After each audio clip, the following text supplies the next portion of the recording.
Good morning, అస్సలాం అలైకుం. దున్నపోతి ఈనిందయ్య గారు అంటే ఘాటను కట్టేయమన్నానంట దూడను. అలా ఉంది మన పాలకుల పరిస్థితి.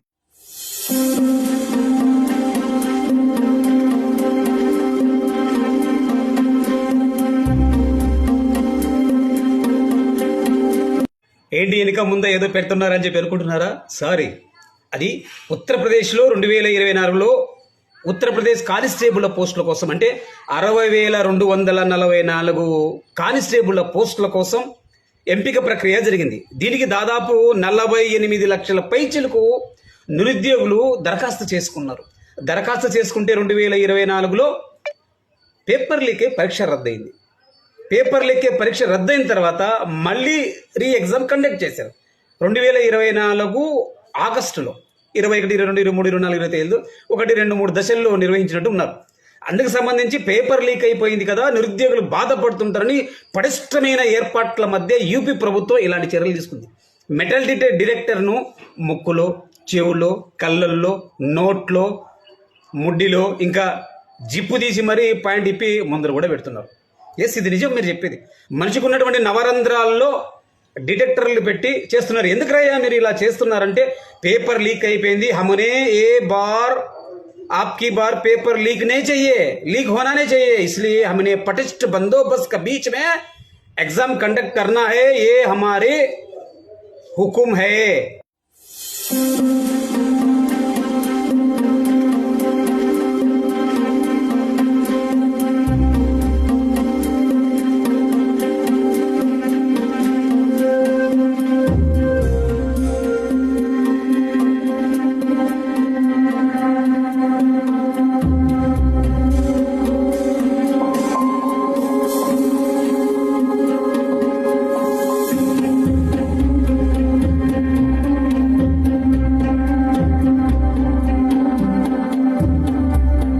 పేపర్ లీక్ అవుతోంది అంటే ఆ పేపర్ రాయడానికి వచ్చిన అభ్యర్థికి కింద వెనక నవరంధ్రాల్లో ముడ్లో డిటెక్టర్లు పెట్టి చెక్ చేస్తున్నారు ఆ అధికారులు, ఆ ప్రభుత్వం.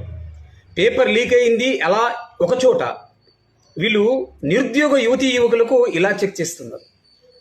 దీన్ని విమర్శిస్తే మాత్రం వాడు పాకిస్తానుడు, వాడు మరొకడు, దేశద్రోహి అని మరి మీరే అంటారు.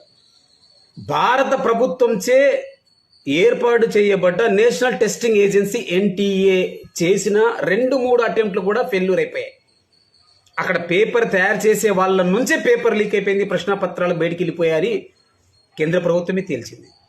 మరి మీరు పరీక్ష రాయడానికి ఎన్నో ఆలోచనలతో లక్షల రూపాయల కోచింగ్ సెంటర్లకు తగలపెట్టి ఎన్నో ఆశలు ఆశయాలతో పరీక్ష రాయడానికి వచ్చిన ఒక నిరుద్యోగ యువతీ యువకులకు జిప్పులిప్పి పాయింట్లిప్పి ముడ్లో ముందర పెట్టి చెక్ చేసి ఇది అవమానిస్తున్నారా, లేదంటే వాడు పరీక్ష రాయడానికి వెళ్తున్నాడు? పేపర్ స్కామ్ను, లీకును అరికట్టాల్సింది రాష్ట్ర ప్రభుత్వాలు, కేంద్ర ప్రభుత్వాలు. పట్టుకున్నోని ఏమైందో తెలీదు.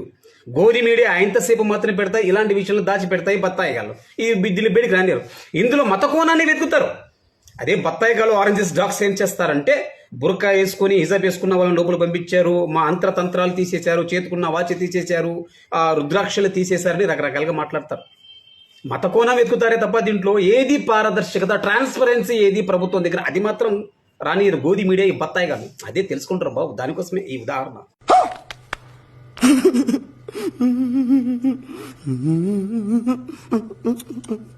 రే 60,000 పోస్టులకు దాదాపు 48 లక్షల పేచీలకు మంది నిరుద్యోగ యువతి యువకులు దరఖాస్తు చేసుకున్నారు.